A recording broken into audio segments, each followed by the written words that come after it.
Maligayang sandali, mga ginigiliw po naming mga taga-subaybay dito sa NLM Adventist Media. Ako po'y natutuwa, mga ginigiliw, na patuloy niyo pong pinapanood at sinusubaybayan ang seryeng ito na pinamagatang The Art of Unselfish Living.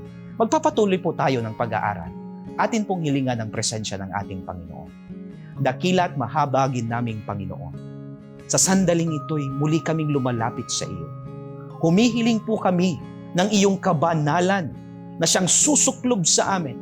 Kanlungin po sana kami ng Santong Espiritu ng aming maunawaan ang mensaheng inihanda niyo po sa amin at ang aming buhay ay mabago sa pangalan ni Jesus. Amen. Mga kapatid, bago po natin hukaying mas malalim ang topiko ngayong gabi, ay pakinggan muna natin ang isang awiting ipagkakaloob sa atin ni Sister Erwel Jade Casildo.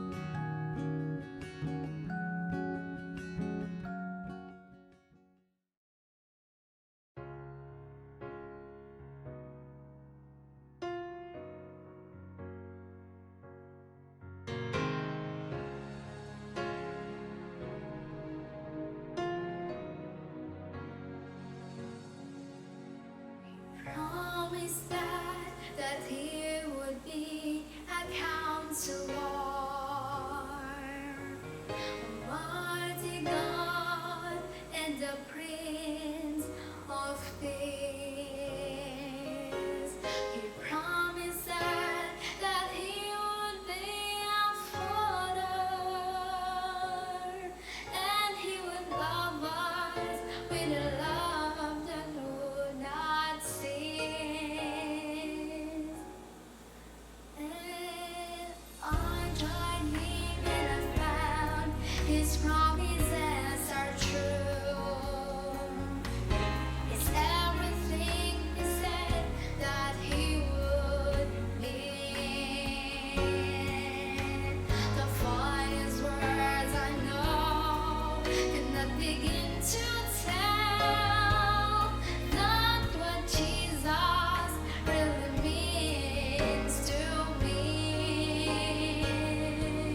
Maraming salamat, Sister EJ Casildo, sa iyong napakagandang awit. Sa oras na ito, ang atin pong tupiko, mga kaibigan, ay pinamagatang The Portrait of a Servant. Ang litrato, ang larawan, ang itsura ng isang tunay na naglilingkod. Isang araw, mga kapatid, naglalakad si Jesus. Kasama niya ang kanyang mga disipulo. Nagtatalo yung kanyang mga tagasunod at sabi, sino ang dakila sa atin sa langit? Pinagtatalunan nila, sino ang upo sa kaliwa o sa kanan ng Panginoon pag nandun na siya sa paraiso? So itong mga alagad na ito ay nagtatalo, who will be the greatest while they are with their master? Kaya nung pumasok sila sa isang tahanan, mga kapatid, ay may ginawa ang ating Panginoon. At atin pong tignan ang istorya na masusumpungan sa Juan 13, versikulo 4. Atin pong basahin. Ang sabi dito sa Juan 13, versikulo 4, kaya't siya'y tumayo mula sa hapag. Tumayo si Jesus. Nag-alis ng panlabas na balabal at nagbigkis ng tuwalya sa baywang. Pagkatapos naglagay siya ng tubig sa palanggana at sinimulan niyang hugasan ang mga paa ng mga alagad. At nang punasan ng tuwalyang nakabigkis sa kanyang baywang. Paglapit niya kay Simon Pedro, sinabi nito sa kanya, Panginoon, huhugasan niyo ba ang aking mga paa? Sumagot si Jesus, hindi mo nauunawaan ngayon ang ginagawa ko, ngunit mauunawaan mo rin pagkatapos. Muling nagsalita si Pedro, hindi ninyo hugasan ang aking mga paa. Ngunit sinabi ni Jesus, kung hindi kita huhugasan, wala kang kaugnayan sa akin. Mga kapatid, to make the long story short, sinabi ni Pedro, hugasan mo, Panginoon, ang lahat sa akin hanggang ulo. Pero sinabi ng Panginoon, pag nahugasan ang paa, it represents the whole. Sa verse 15, mga kapatid, sinabi ni Jesus, binigyan ko kayo ng halimbawa upang inyong tularan. Pakatandaan ninyo, this is now the picture, the portrait of a servant. Sabi niya, pakatandaan ninyo, ang alipin ay hindi nakakahigit sa kanyang Panginoon. Niya ang sinugo kaysa nagsugo sa kanya. Ngayong alam na ninyo ito, pinagpala kayo kung ito'y gagawin ninyo. Mga kaibigan at mga kapatid, tinuruan sila ng Panginoon na ang totoong itsura ng naglilingkod ay may tatlo, mga kapatid. Una, meron po siyang angking kapakumbabaan. Divine humility. Alam niyo po, nung naglalakad sila Jesus kasama ang disciples doon sa Palestinian road na iyon, tuwing tag-init ay kumakapal hanggang 2 pulgada, 2 inches, mga kapatid, ang alikabok doon sa Palestinian road. Kaya ba nakapakapal ng alikabok na kumakapit sa kanilang paa? Kung dumarating naman, mga kapatid, na may ulan, ay napakakapal din naman ng putik na siyang kumakapit sa kanilang paa. Kaya nga ba sa isang tahanan, mga kaibigan, doon sa kanila ay meron pong laging nakahanda na water jars upang hugasan nila ang kanilang paa bago pumasok sa bahay. It is necessary, mga kapatid. Bakit po? Sapagkat ang ginagamit nila noon ay hindi sapatos, hindi po sila nakaboots, nakatsinelas po sila. Isa po itong swelas lamang na merong balat ng hayop na pagpakapit sa kanilang mga paa. Kaya nga ba napakadumi ng kanilang paa sa tuwing sila'y maglalakad at wala naman silang sasakyan. So mga kapatid, sa tuwing papasok sila sa tahanan, it will be a disgrace, mga kapatid. Kawalan ng respeto pag hindi po sila naghugas ng paa. And you know, in the olden times, ang naghuhugas lang ng paa ay yung mga bayarang alipin. Kung ikaw ay binayarang alipin, yan ang trabaho mo. Hugasan ang paa ng iyong mga boss, ng iyong mga pinaglilingkuran. Kaya mga kaibigan at mga kapatid, kung atin pong titignan dito, yung mga disciples marahil nagbubulungan, ikaw na maghugas, ikaw na. Walang gustong maghugas ng paa. Kasi sa kanila, it's so humiliating. You're like a servant, a paid servant. Para kang bayarang katulong. Pag ikaw ang naghugas ng paa, nakakahiya. But Jesus stood at hinugasan niya ang paa ng kanyang mga disipulo. This is telling you and me, mga kapatid, ng itsura ng isang tagapaglingkod ay merong mapagpakumbabang puso. Nung nangyari ito, mga kaibigan at mga kapatid, Barclay said, Jesus knew that he was about to be betrayed. Yun na rin po yung kanilang last supper, mga kapatid. Alam niyang sa momentong iyon, mga kapatid, ay malapit na siyang ipagkakanulo sa kinabukasan, mga kapatid. Ay ipagkakanulo na siya. Such knowledge might so easily have turned him to bitterness and hatred. But it made his heart run out in greater love, sabi niya, than ever. Mga kaibigan at mga kapatid, samantalang nalalaman niya, na masusubukan niya, mararanasan niya ang kapighatian at isang magpipighati ay yung kasama pa niyang disciples, mga kapatid, isa pa niyang tagasunod. Alam niyang siya po'y ipagkakanulo, sasaktan at papatayin. And yet, patuloy siyang nagmahal because of his lawless spirit. O kaibigan, ang itsura pala ng isang tunay na naglilingkod ay patuloy na nag-aalay ng serbisyo bagaman nasasaktan. Hindi naghihintay ng kapalit. Lalong bumabaon yung kanyang pag-ibig samantalang siya'y nasusugatan.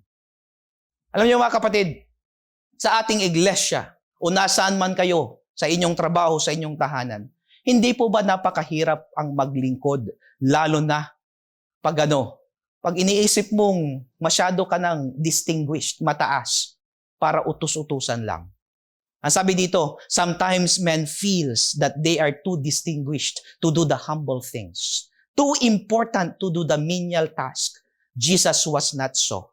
He knew that He is the Lord of all, yet He washed His disciples' feet. O mga kapatid, ang lumikha ng sansinukob, ang lumikha ng buong mundo ay nagpakumbaba, and no one will wash a feet without bending his knees. Hindi mo ka makakapaghugas ng paa ng iyong kapwa nang hindi ka umuupo, lumuluhod, nagpapakumbaba at hahawakan mo ang marumi, because that, mga kapatid, is the essence of being humble. Kaibigan, ipinapakita sa atin ng Panginoon ang itsura ng tunay na nakapaglingkod ay may angking divine humility. Isang katangian ng pagpapakumbaba na nanggagaling lamang sa langit, na itinatanim at bumabaon sa puso. Si Dr. Albert Schweitzer, isa po siyang doctor, isa po siyang theologian, isa po siyang author, magaling po siya at nanalo po siya ng Nobel Peace Prize Award. Alam mo yun po, isang araw ay pumunta siya sa Europe. At pagdating niya po doon ay napakaraming mga tao na may camera at sinusubukan siyang interviewin. Maya-maya, sabi niya, sandali lang po, excuse lang. Siya po ay umalis saglit. At pumunta siya doon sa likod ng tren. Nagtaka yung mga tao, ba't siya pumunta? Nung silipin nila, ay meron po palang isang matandang may 2 maletang napakakalaki na nakita niya at hirap na hirap buhatin. Lumapit siya, tinulungan niyang buhatin hanggang sa makatawid yung matanda, at bago siya bumalik, sabi niya, pasensya na kayo. Meron lang akong kailangang gawin.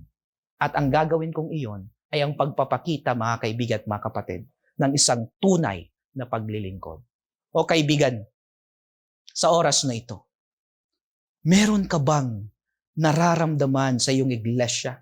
Ikaw ay marahil nagtampo ng konti kasi dati kang mataas ang posisyon, dati kang elder, ngayon naging deacon ka, ang pakiramdam mo ay na-demote ka. Or marahil ikaw ay dating mataas doon sa katungkulan mo sa iyong office, hanggang sa ikaw ay naibabang konti at ayaw mong sumuporta kasi dati ka naman ang leader doon.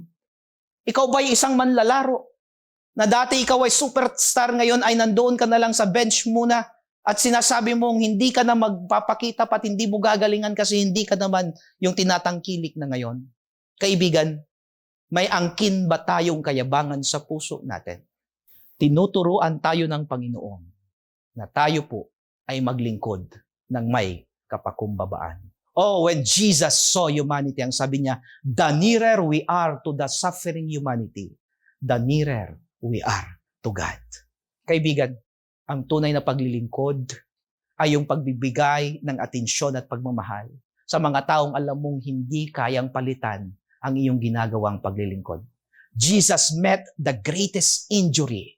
At nung pinapako siya sa krus, kinabukasan mga kapatid, nilitis siya at ipinako siya sa krus. Nung hapong iyon, he met the greatest injury and the supreme disloyalty. Mga kapatid, pagkatapos niyang ipakita ang paglilingkod na iyon, kasama niyang nagkanulo sa kanya, ibinitray siya mga kapatid, iniwan siya ng kanyang mga disipulo na wala sila't natakot. There was a disloyalty. But Jesus met them with greatest humility and supreme love.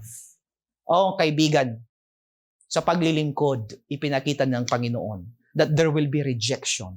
Minsan tayo po ay mare-reject. Gumagawa na nga tayo ng tama. Nag-o-offer na tayo ng pagba-Bible study. Tayo na nga'y tumutulong, pero ang bigwas sa atin ay hindi pa maganda. We will become martyrs at time. Sa Greek, ito po'y marturo. Nang ibig sabihin ay po, kung kinakailangang ibuwis pa ang buhay. Sometimes we do things and we are abused. We are doing things and we are criticized. We are unappreciated. And sometimes dahil sa mga pakiramdam na ito, nagsasawa na tayo maglingkod and we said, tama na, nagawa ko na yung dapat kong gawin. But a true servant will continue to serve despite those, sapagkat meron siyang angking divine humility. And divine humility means dead to self. Mamamatay tayo sa ating mga sariling kagustuhan. Alam niyo po, merong isang lalaki, ang pangalan po ay George Mueller. Napakaganda po ng kanyang paglilingkod. Kilala po siya sa buong mundo. Minsan tinanong po siya kung ano ang sekreto niya. Alam niyo po ang sabi niya, there was one day when I died. Utterly dead. Died to George Mueller. His opinions, preferences, taste, and will died to the world. Its approval of censure died to the approval of or blame even of my brethren and friends. And since then, I have studied to show myself approved unto God. Kaibigan, ang totoong paglilingkod na katanggap-tanggap sa Panginoon is when the taste of our own selves, yung mga kagustuhan natin, ay pinapatay natin and we let God live in us. Number 2, mga kapatid, para tayo maging tunay na tagapaglingkod with divine humility, we have to acknowledge God always. Si Samuel Brengel, he was an early Salvation Army official and was once introduced as the great Dr. Bringle. He later wrote in his diary, ito yung sinabi niya mga kaibigan at mga kapatid sabi niya, if I appear great in their eyes, the Lord is most gracious, helping me to see how absolutely nothing I am without Him.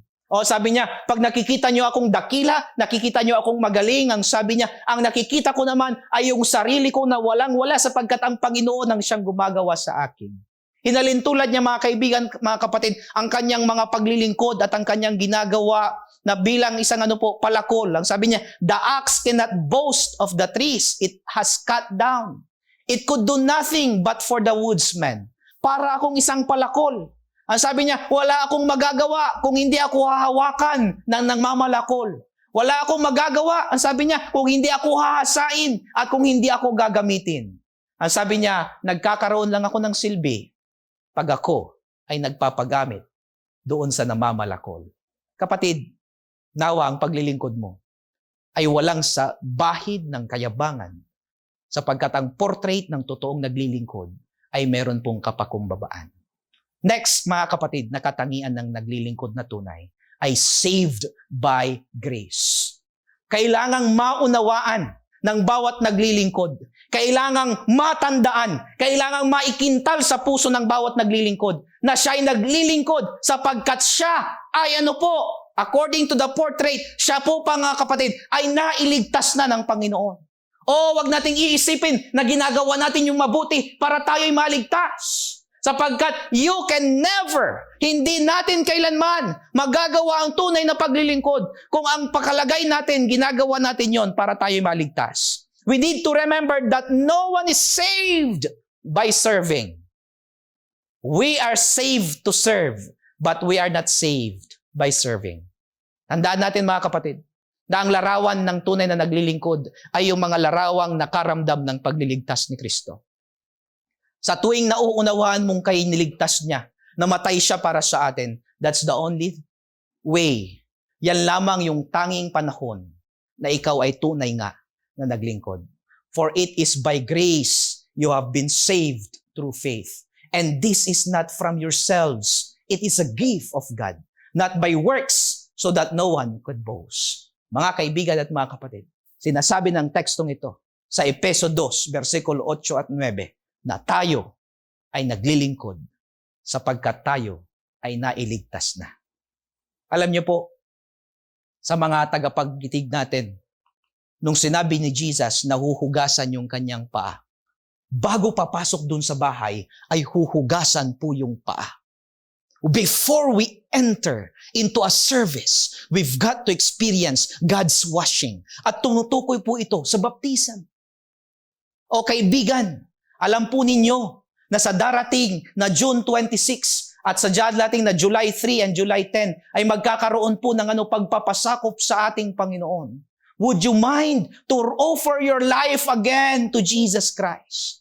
Ang sinasabi dito ay, kung gusto mo talagang maglingkod ng totoo, you've got to experience His salvation. You've got to be saved first. Upang maging makatotohanan, mga kapatid, yung ating totoong paglilingkod, masubukan muna natin maunawaan, matikman ang pagliligtas ng Panginoon. Number 1, divine humility. Magpakumbaba tayo. Pangalawa, mga kapatid, na picture ng isang tunay na naglilingkod, siya po'y iniligtas na ng Panginoon.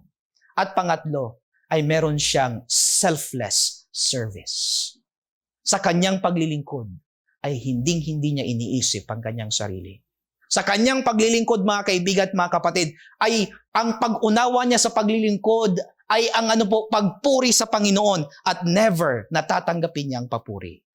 Sa Matthew 16 verse 24, ganito po ang sinabing picture ng tagapaglingkod.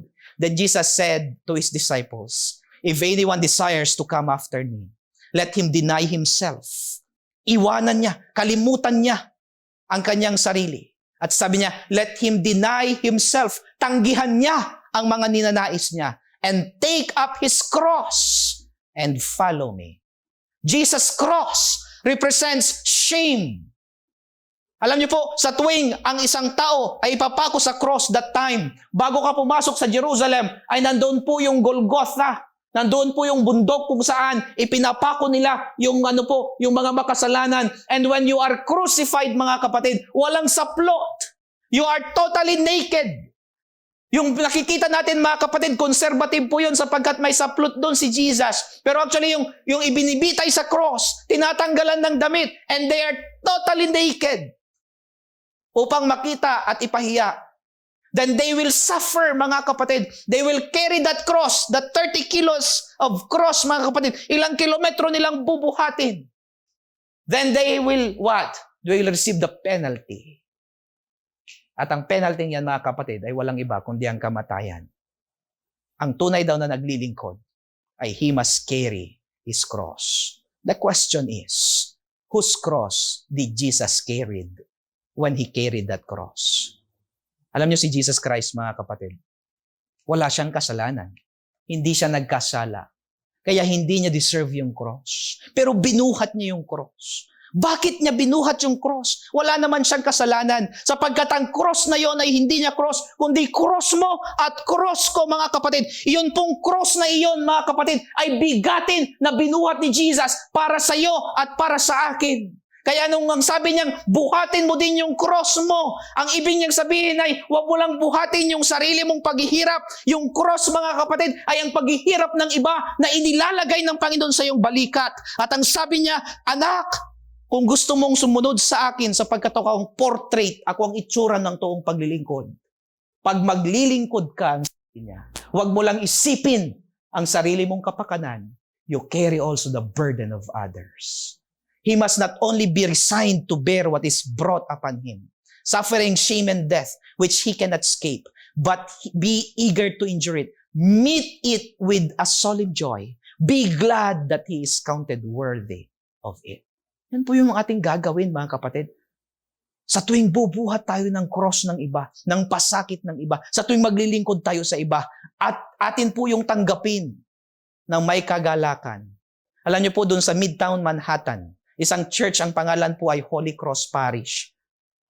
Nakikita niyo po yung itsura niya noong 2013 November, ninakawan po yan sa loob ng 2 linggo, ay 2 beses din siyang ninakawan. Nung una, ninakaw po ay yung donation box sa gilid ng cross na nakatayo. After 2 weeks, mga kapatid, ninakawan ulit siya. Alam niyo po kung anong ninakaw? Ninakaw po yung plaster, yung idol na 4 feet ang taas, na nakapako doon sa cross. Ninakaw po nila yung larawan, yung idol na nandoon, yung Diyos-Diyosan na nandoon. Ninakaw po nila sapagkat kanilang ipagbibili at mahal daw po yung halaga. Pero iniwan po nila yung cross kung saan siya nakabitin sapagkat mabigat daw po iyon. Alam niyo po, after po ng manakawan, in-interview po yung pari na nangunguna doon. Alam po yung sabi niya?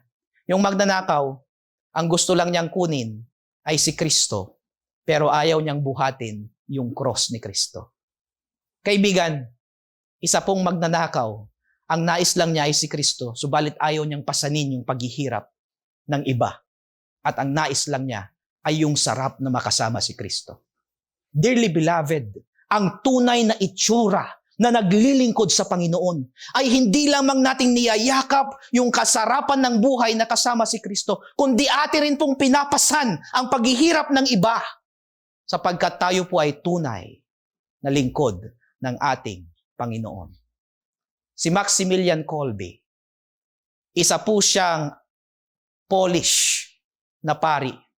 Isang araw mga kapatid ay nakasama siya doon sa Nazi concentration camp. Samantalang sila ay nakakulong doon ay merong isang lalaki na nakatakas. Alam niyo po, maghapon nilang hinanap, hindi nila nasumpungan. Kaya lahat sila ay pinarusahan maghapon, hindi kumain. Subalit, hindi na talaga makita yung lalaking iyon na tumakas. Kaya ang sabi nung warden, dahil siya'y tumakas ang isa, 10 ang kapalit sa inyo. Ilalagay natin sila sa isang room, hindi natin sila pakakainin hanggang sa sila'y mamatay. Mga kapatid, alam niyo po yung storya niya, ang nangyari. Binilangan 10 at napasama ang isang sergeant na Polish. Umiiyak siya, ang sabi niya, Sir, pwede bang huwag ako? Meron akong anak, meron akong pamilya, siguradong hindi nila kakayaning mabuhay nang wala na ako sa kanila. Walang magpro-provide. Umiiyak po siya, and this brother Kolbe, Maximilian Kolbe, heard him. Nagtaas siya ng kamay at ang sabi niya, Sir, sabi niya sa warden, may kahilingan ako. Tumigil yung warden, sabi niya, anong gusto mo? Ang sabi niya, Sir, ako walang asawa at anak, siya may asawa at anak. Pwede bang ako na lang ang dalhin niyo doon sa starvation room at mamatay? Iligtas na lang po natin siya. Umiling yung warden, pero pinayagan din niya. Kaya itong si Maximilian Kolbe, mga kapatid, ay kinulong doon. And alam nyo, may kakaibang nangyari. Kasi samantalang ang lahat doon sa starvation room ay sumisigaw, they were cursing. Sumisigaw sila ng mga mura. Itong mga kapatid, kay Maximilian Kolbe, kasama niya yung 10 na gutom, ay kumakanta po sila.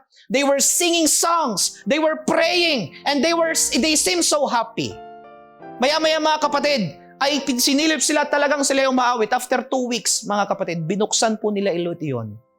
6 ang namatay, may 4 pang survivor, kasama si Maximilian Kolbe. Hindi na sila makaawit. Si Maximilian Kolbe hindi na makaawit, but he was uttering prayers. Until such, mga kapatid, na nag-decide silang injekan sila ng lethal injection upang mamatay na. On August 14, 1941, Kolbe paid the ultimate price of following the call of his master to take up his cross and follow him. He died that day telling everyone, mga kapatid, ng totoong paglilingkod ay ang pagbuhat ng cross ng iba. As his representative among men, ang sabi ni Mrs. White, God does not choose angels who have never fallen, but men of like passions with those they seek to save. Ang Panginoon ay hindi niya gagamitin yung mga anghel para buhatin ang burden ng iba, para maglingkod sa iba. Hindi niya gagamitin yung mga anghel upang tawagin ang mga nawawaglit at dalhin sa Panginoon. Ang tatawagin niya ay ang bawat tao na natuto, na nakaranas ng makasalanang buhay, na natuto dahil meron silang inclination at propensity sa kasalanan. Sila po ang gagamitin, tayo po ang gagamitin upang maglingkod sa kanila. Huwag po nating asahang anghel ang gagamitin because God is putting this work in the shoulder of humanity. God is calling you to be a good portrait of a servant. 3 mga kapatid ang nais ihatid ng Panginoon upang magkaroon tayo ng isang portrait ng tunay na tagapaglingkod. Number 1, divine humility, kapakumbabaan. Number 2, that experience of being saved by grace. Kailangan maramdaman natin tayo ligtas na. At pangatlo mga kapatid, we've got to offer selfless service. With this picture, we portray now ang tunay na lingkod na naglilingkod. Magandang oras po sa inyo. Tayo po'y manalangin. Dakilang Diyos, maraming salamat po. Binigyan niyo kami ng pagkakataong maunawaan namin ang itsura ng tunay na naglilingkod. Oh, the portrait of a servant. Make us humble in your sight. Help us to experience your salvation and make us ever zealous and willing to serve others. In Jesus' holy name we pray. Amen. Bukas pong muli ay magsama-sama tayo sa seryeng ito, The Art of Unselfish Living. Pagpalain po tayo ng Panginoon.